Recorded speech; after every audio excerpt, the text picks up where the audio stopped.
Welcome to another episode of GeriFacts, Geriatric Facts, and a lot more. I am your host, Jeffrey Roby, and this is my co host, Zachary Carter. Yep. All right, today's episode is about respite care for caregivers. This is a kind of like a taboo subject. That's why we chose it. We wanted to shed some light on it. Uh, a lot of people who are giving care to a loved one, or a person with disabilities, or someone who's close to the family, who's out there, they're doing laundry, they're cooking meals, they're transporting persons to doctor's appointments or to grocery shop or just there to make sure if the person has a serious disability, some may be suffering from dementia, making sure the person stay safe in their own home. They are caregivers.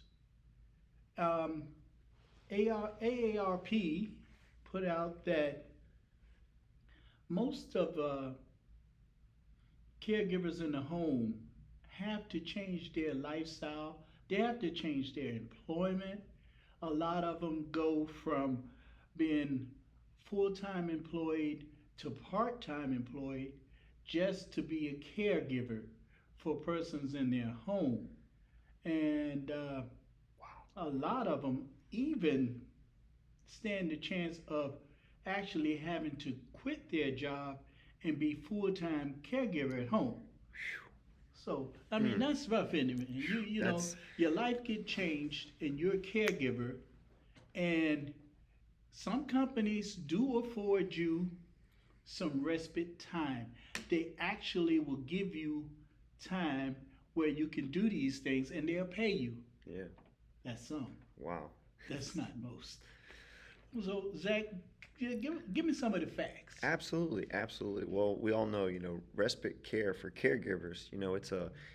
Really, it's a mental aspect. And so, what is the mental health respite care? It's services that provides caregivers with a temporary break. This includes residential, daycare, in home. They're all available options. Just real quick, 16% of caregivers are over 65. Just talking on aging, that is crazy. But we'll go over it a little bit more. Back to you, Jeffrey. What you got? All right, and I was speaking of AARP, and I'm going to get to the facts of it. 67% of family caregivers have a difficulty balancing their employee life and caregiving. 27% of the caregivers have shifted from full time to part time. These are facts. 16% have turned down promotions. I mean, just think of it. You've been working at a company 25 years. It's your turn. You're the next man up, but you have to turn it down because you're a caregiver.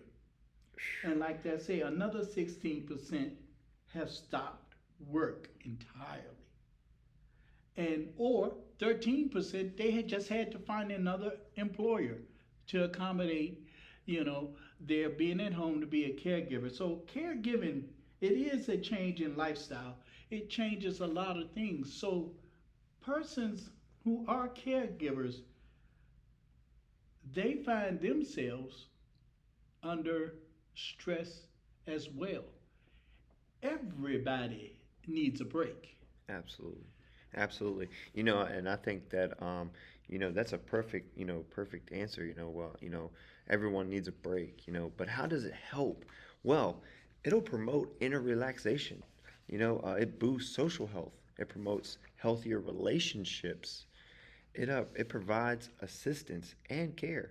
What could it cost?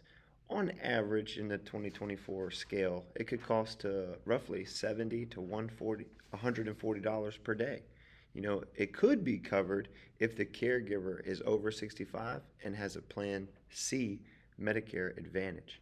It could be free with some Plan C Medicare Advantages. It gives you breaks for better health, builds trust with the backup caregiver, and loved ones also need space. That's the biggest important thing that AARP wanted to put out there, is that Loved ones need space from being caregiven. It's a it's a break in there, 50-50 catch. The caregiver needs a break, and the one being cared for needs a break. So it really can help, with that promoting healthier relationships. It really falls in there. And as you say, um, having to take that mental health step of you've worked 25, 30 years, dedicated, confidently, knowing that you're the next person up, and then having to take that step back and saying, well, I'm a caregiver. I can't, uh, you know, take that position on and, you know, have my time taken in a light that you had worked for is hard, and it does affect people in the mental health perspective. Yeah, but you do have options. I mean, there are options, and some of these options come in different forms, different types, and different places. For instance, adult daycare center, that is a respite if the person qualifies for the caregiver. That means you can take the individual that is needing the care to the adult daycare center, and they will stay there for an hour. Sometimes it's for a whole morning, sometimes it's for a whole afternoon. And that that can be very therapeutic for the caregiver and for the person that is needing the care. You can have an in-home caregiver. A person come by, do the laundry, prepare a meal, sit there while you go have coffee, take a break, take care of some of the personal things that you need to take care of yourself. Or you could have the person that needs the care stay at an assisted living stay for a while. That would give you a chance, say, if you needed vacation. You need to get away for a couple of weeks. You can sign the person up there. Now at these assisted living places, AARP say they cost an average uh, of $175 a day, and that's another topic. But if you are receiving compensation for Medicaid and Medicare, the monies may be there to take care of that for you. And then you have the informal family respite. You're saying, hey, this is a group project. You ask someone else in your family to come by and give you a break while while you take care of some personal things and do stuff for yourself. And the last would be home health care. And home health care is a provider. You can get this through Medicare. Home health care. This is expensive, I know, from the job that we do. This costs a lot of money, but there are agencies that will provide home health care through Medicare. So the cost of respite, it is not cheap. It is definitely not cheap. But if you can find a good provider, it is worth the money because everybody needs a break.